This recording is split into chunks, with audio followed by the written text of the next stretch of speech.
Pandaigdigang balita tayo ngayon mga sangkay at ito pag-usapan po natin ang namumurong digmaan ng Amerika at itong Russia.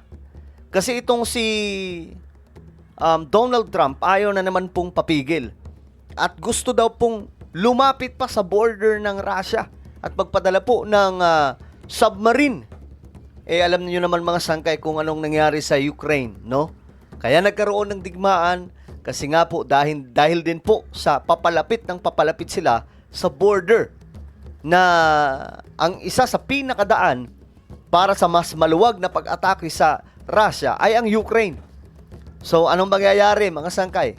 Possible ba na magkaroon ng digmaan ang dalawang malalaking bansa? Pag-usapan po natin ito. Anyway, bago tayo magpatuloy sa mga hindi pa po dyan nakakapag-subscribe, makikita nyo po yung subscribe button sa baba ng video na to. I-click nyo lamang po yung subscribe, i-click ang bell, at i-click nyo po yung all. Sa mga nanonood po sa Facebook, i-follow nyo po yung ating Facebook page. Okay, diretso po tayo mga sangkay. Ito kasi yung balita ngayon. Ayon po dito, US kinukonsidera daw po ang pagpapadala ng nuclear forces closer to Russia's borders. So, delikado to mga sangkay. Kapag ginawa nila to, baka talagang dito pumutok ang World War III. No? At hindi ko alam anong nangyayari kasi ang alam po, ang pagkakaalam po natin mga sangkay nakaraan, itong si Putin naman at saka si Trump ay okay. Pero bakit ngayon bukang lumalabo ang kanilang ugnayan? A Russian nuclear-powered submarine has surfaced after conducting combat drills near NATO's northern frontier. The exercise came a day after Moscow renewed warnings about the possible use of nuclear weapons under extreme circumstances. Across Europe, the developments are adding to growing anxiety over an increasingly tense security landscape. Here's a report. Take a look.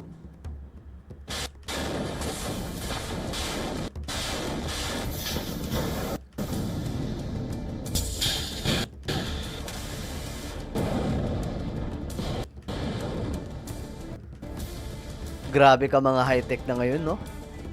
In the icy waters of the Arctic, a silent message was being delivered. Beneath the surface, one of Russia's newest and most advanced submarines was carrying out combat drills near NATO territory. Okay. So nagkaroon po ng combat drill itong Russia malapit daw po sa teritoryo ng NATO. So ito po yung sinasabi po nila mga sangkay na napaka crucial ng nangyayari dyan kasi nga po itong Russia daw ayaw papigil.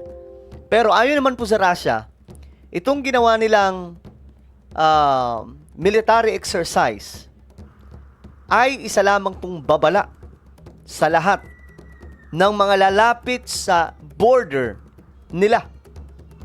So ngayon, kung gagawin ito ng Amerika, edi mas malaking gulo to.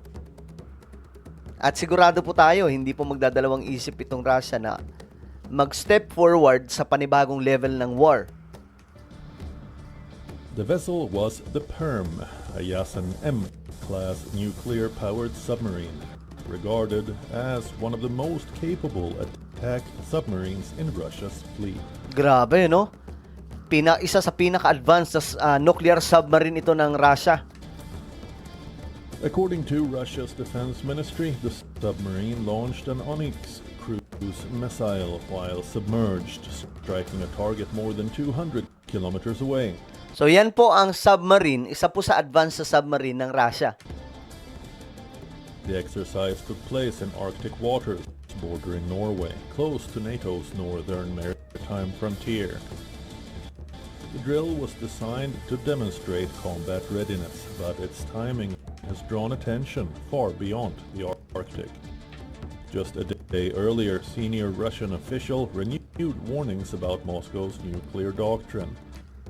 Russian Deputy Foreign Minister Sergei Ryabkov says any actions threatening Russia's territorial integrity could, in an extreme scenario, trigger the use of nuclear weapons.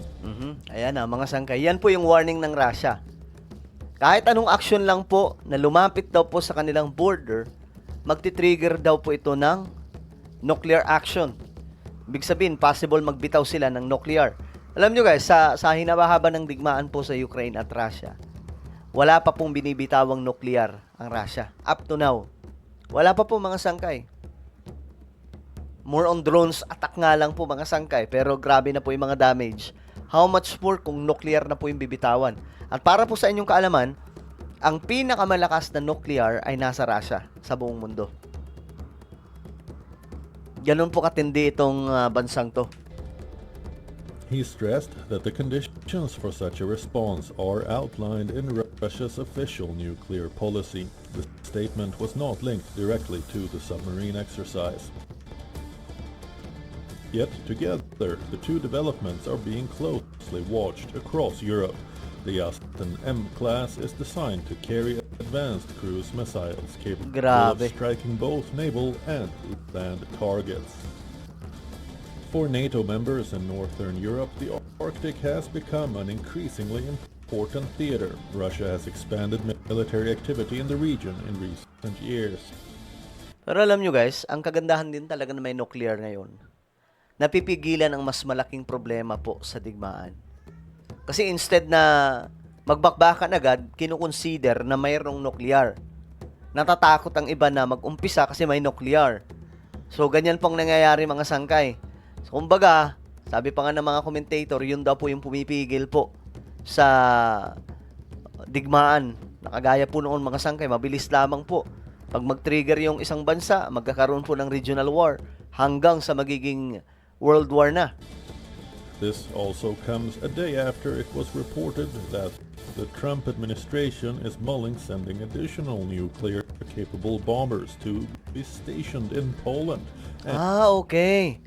So, ang Poland kasi, yan po ay malapit po talaga. Doon po din po yung border. Parang ano din po yan, parang Ukraine.